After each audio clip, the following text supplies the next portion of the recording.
Hi friends, 2வது project start பண்ணிவிட்டு இன்றைக்கி 2வது நாள். ஃபர்ஸ்ட் நாளில் வந்து ட்ரேசிங் ஃபுல்லாக அவுட்லைன் கொடுக்குறது இந்த ஒர்க்லாம் போயிட்டு இருந்துச்சு. இன்றைக்கி வந்து 2வது நாள். இன்றைக்கி ஃபுல்லாக சுகர் பீட்ஸில் ஒரே ஒரு லைன் வந்து ஃபுல்லாக கொடுத்து எடுத்துக்கிட்டேன். இது ஜமிக்கி ஒர்க்குங்கிறனால ஃபுல்லாக ஜமிக்கி ஒர்க் தான் மேம் வந்து பண்ண சொல்லியிருந்தாங்க.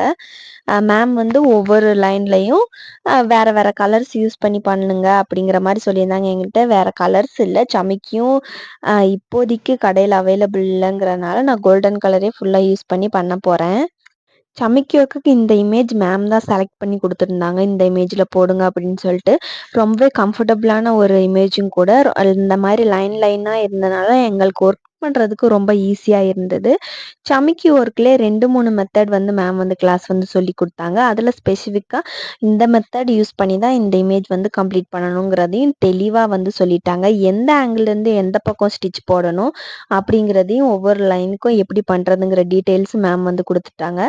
மேம் இப்படி ஒவ்வொரு இடத்துலையும் எங்களுக்கு நல்லா கைட் பண்ணுறனால அந்த ஒர்க்கை வந்து சூப்பராக கம்ப்ளீட் பண்ண முடியுது.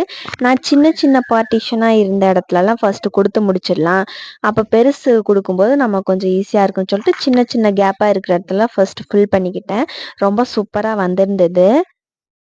ஒர்க் பண்ணிகிட்டே இருக்கும்போது கரண்ட்டும் போயிடுச்சு. இதுக்கு மேலே ஒர்க் பண்ண முடியாது அப்படின்னு சொல்லிட்டு போட்டுட்டு இருந்ததை மட்டும் நாட் போட்டு அப்படியே எடுத்து வச்சுட்டேன் கம்ப்ளீட் பண்ணாமல். இந்த ஒர்க்கை நாளைக்கு தான் கம்ப்ளீட் பண்ணணும். நாளைக்கு இந்த ஒர்க் கம்ப்ளீட் பண்ணும்போது எப்படி இருக்குது அப்படிங்கிறத நாளைக்கு வீடியோவில் பார்க்கலாம். நம்மளோட வீடியோஸ் பிடிச்சிருந்தா மறக்காமல் சப்ஸ்கிரைப் பண்ணி சப்போர்ட் பண்ணுங்கள். Thanks for